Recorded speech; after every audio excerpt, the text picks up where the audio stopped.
live. So we're gonna start things off with my man Nicolas Prodhomme. Welcome in, welcome in. Thank you. If you are here, make sure you hit the like button. Please subscribe to the channel.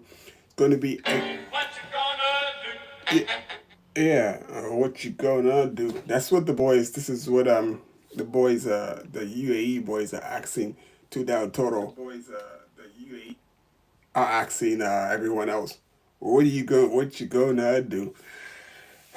Anyway, let's get on with it. Nicolas Prodhomme, he was the winner today. He was in the breakaway early in the day. The breakaway was massive again, but they started uphill. They instantly just went uphill. It was the first thing they did was go uphill, and like they started climbing right away, and they had 5 climbs. So they literally kilometer zero went from here, like just kilometer zero just went up. But the first climb, luckily, wasn't that major. It wasn't that, it wasn't too difficult. But then after the first climb, which was about a category 3 climb, I believe, then they had 2 back-to-back category 1 climbs. So the hardest thing about today was that there was lots of climbing, but it was long and it was hot. So that's the other thing. Like a lot of the riders, I didn't think they anticipated how hot it was going to be, even though they all had the ice packs and lots of water and everything. It was just an extremely hot day, and I think that's what took the toll on everybody today. I think riders wanted to ride harder, and push the pace a bit, but it would have been to your own detriment because you can't play with nature and your body. There is a balance. So yeah, that's what it was. Even one of the riders from down under J. Colula, he literally basically lives and trains in like 40-degree weather. So that's about 90 degrees, about something like that, 90, 95 degrees. And he cramped up. He was having problems. So it was a really hot day today. Anyway, Nicolas Prodhomme would go away with that early break. Walt went early. He was in the break, but he would get brought back, and I guess he was meant to be able to help Yates, but that didn't happen. He just didn't have the power and the steam to help Yates, and it just didn't happen. And the race went as so. Like Prodhomme got away. He was in the break, just whittled down after the climbs. It whittled down to about 6 riders, then to 3 riders, then it was 3 riders left, and then Prodhomme attacked, and he was able to get away.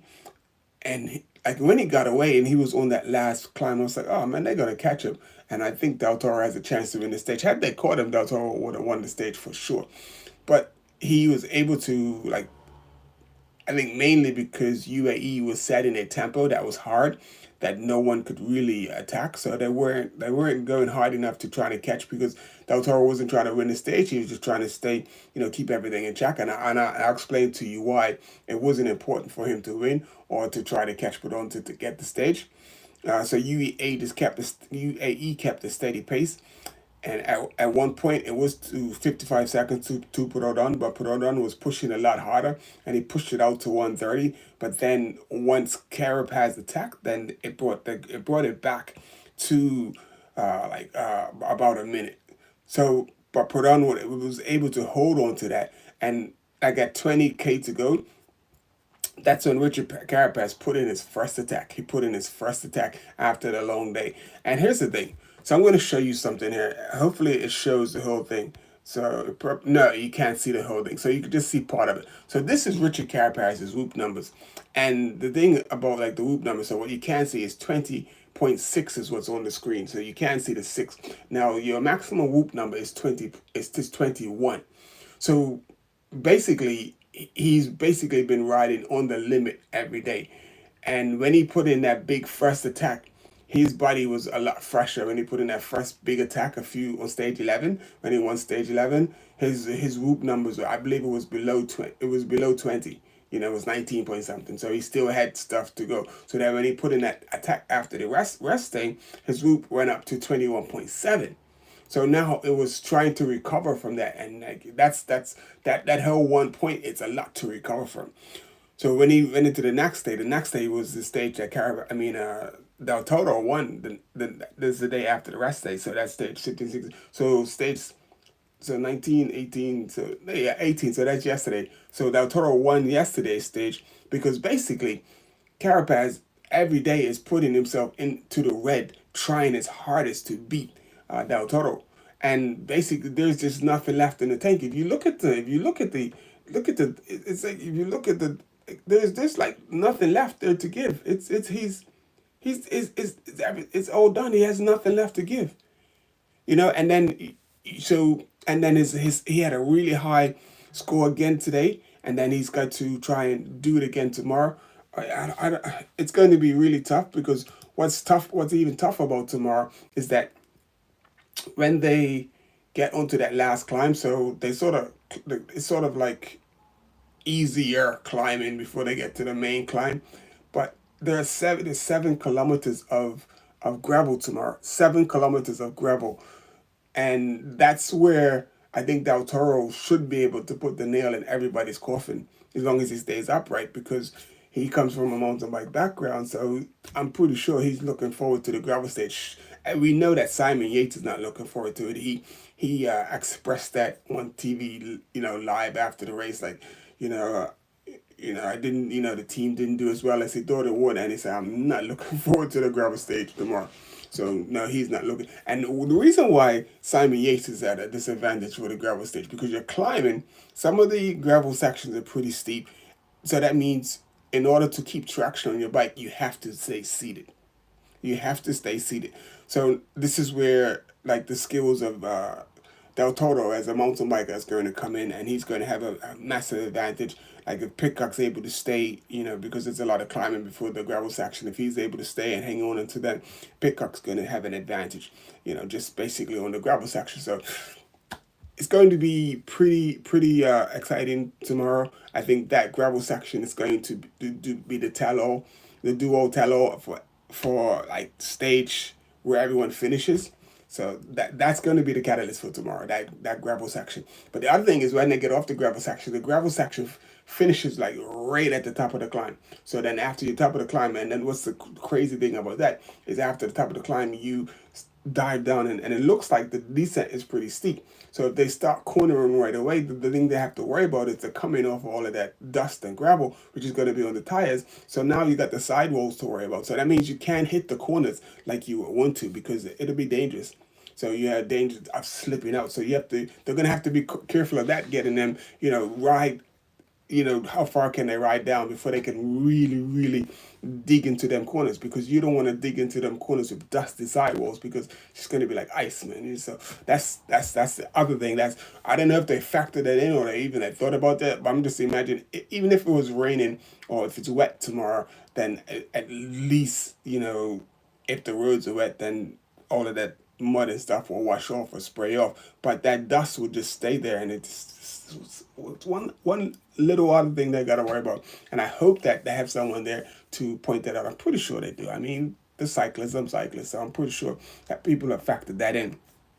So, but to Nicolas Prodhomme getting his second win for the year for decathlon, amazing win by the young man. He like I said, he was in the breakaway pretty much the whole day from almost kilometer 0, and then on the last climb he was able to just break away from everyone. He was able to break away from everyone and now win the stage. So decathlon, like another team getting on the getting a team like in the names in the winners bracket. So yeah, it was pretty dope for Decathlon. So Decathlon's had a pretty good season up until about now as well too. So it's looking pretty good. But anyway, keep this one short, and we are really looking forward to tomorrow's stage 20. I don't have a profile of the stage 20 tomorrow, but stage 20. So anyway, I will be uploading my soliloquy of the video for tomorrow with footage of today and shortly. And I haven't even done the Instagram video, upload yet. So people probably wonder what's going on Instagram, so I need to get that up as well too. Anyway, I got a lot to do. I hope you saw the race. I hope you enjoyed the race. This is in this Luby. Wait, how many kilometers is that stage? Which stage are you talking about? The stage for tomorrow is a short stage. It's not a long stage. It's 160 kilometers, I believe. Let's just double check. Stage 20. Stage 20 it's not long, but it is brutal. It is a big climbing day. So let's see what we have for tomorrow. So 205 kilometers, so it is longish, But the thing about tomorrow is that it is like they climb, but then there's a really big climb, and the big climb. The thing about the big climb is the gravel section that's on the climb. So that's the hardest thing about the gravel climb tomorrow. That's the hardest thing about the second climb. But then after they climb, they drop down and they climb to the finish. So it's going to be an interesting day for tomorrow. But man, I hope you can tune into the race tomorrow to see, because it's going to be it's going to be a big battle between these two, Rich Carapaz and Isaac Del Toro. But I think that Isaac Del Toro has the advantage tomorrow on that gravel section. And Yates he's not happy at all.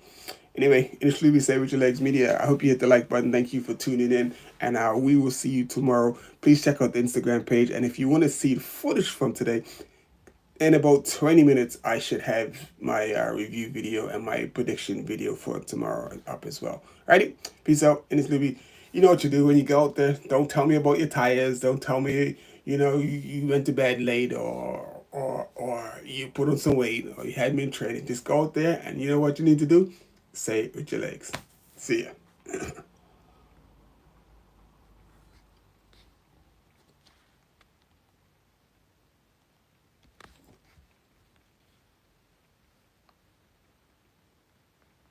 Contavious. What's up? That's a name, boy.